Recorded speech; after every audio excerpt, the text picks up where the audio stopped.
করিমগঞ্জ আসনে সন্ধ্যা ৭টা পর্যন্ত পাওয়া তথ্য অনুযায়ী অফিসিয়ালি এগিয়ে রয়েছেন বিজেপি প্রার্থী কৃপানাথ মালা।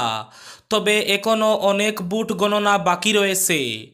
সম্পূর্ণ ফলাফল পেতে ভিডিওটি অবশ্যই লাইক শেয়ার করে চ্যানেলটি সাবস্ক্রাইব করে রাখবেন। করিমগঞ্জ আসনে কংগ্রেস প্রার্থী হাফিজ রশিদ আহমেদ চৌধুরী এবং বিজেপি প্রার্থী কৃপানাথ মালার মধ্যে হাড্ডাহাড্ডি লড়াই অব্যাহত। এগিয়ে রয়েছেন বিজেপি প্রার্থী কৃপানাথ মালা।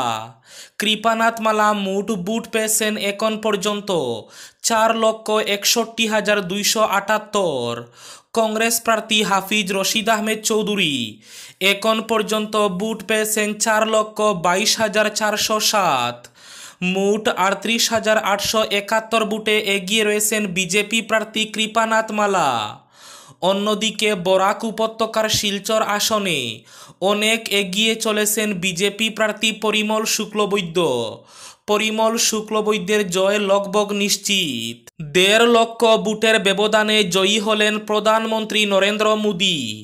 নিজের কেন্দ্র বারাণসী থেকেই লড়েছিলেন প্রধানমন্ত্রী নরেন্দ্র মোদী।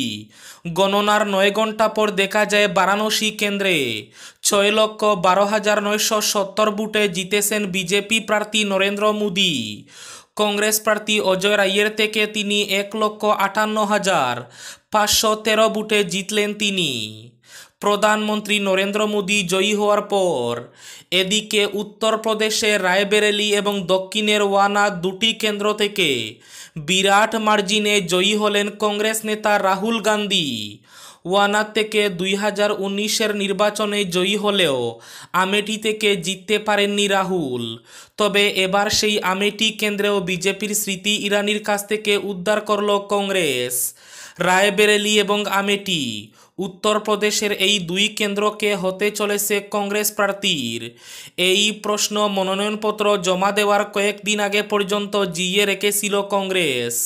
সোনিয়া গান্ধী লোকসভা নির্বাচনে না লড়ার সিদ্ধান্ত ঘোষণা করার পরে প্রশ্ন ছিল তবে রায়বেরেলি থেকে কংগ্রেসের হয়ে কে প্রতিদ্বন্দ্বিতা করতে চলেছেন। অবশেষে রাহুল গান্ধী এই আসনে লড়ে অর্থাৎ রায়বেরেলি কেন্দ্র থেকে জয়ী হলেন প্রায় 4 লক্ষের বেশি বুথে। অন্যদিকে উত্তরপ্রদেশের আমেঠিতে বড় জয় কংগ্রেসের। 1 লাখ বুথেরও বেশি লিড নিয়ে রাহুল গান্ধীর সেরে যাওয়া আসন থেকে জিতেছেন গান্ধী পরিবারেরই ঘনিষ্ঠ সেনানী কিশোরী লাল। এদিকে সদ্য শেষ হওয়া লোকসভা নির্বাচনের ফলাফল এবার ক্রমশ স্পষ্ট হতে শুরু। এখনো পর্যন্ত পরিসংখ্যান অনুযায়ী এগিয়ে রয়েছে এনডিএ। তবে ইন্ডিয়া জোটও ভালো টক্কর দিচ্ছে। এনডিএ আপাতত 291টি আসনে এগিয়ে রয়েছে। এর মধ্যে জেডিইউ এর 14টি আসন রয়েছে। এমন পরিস্থিতিতে সরকার গঠনে গুরুত্বপূর্ণ ভূমিকা পালন করছে জেডিইউ। এদিকে সূত্রের খবর অনুযায়ী নীতিশ কুমারকে ডেপুটি পিএম অর্থাৎ উপপ্রধানমন্ত্রী করার প্রস্তাব দিয়েছে ইন্ডিয়া অ্যালায়েন্স।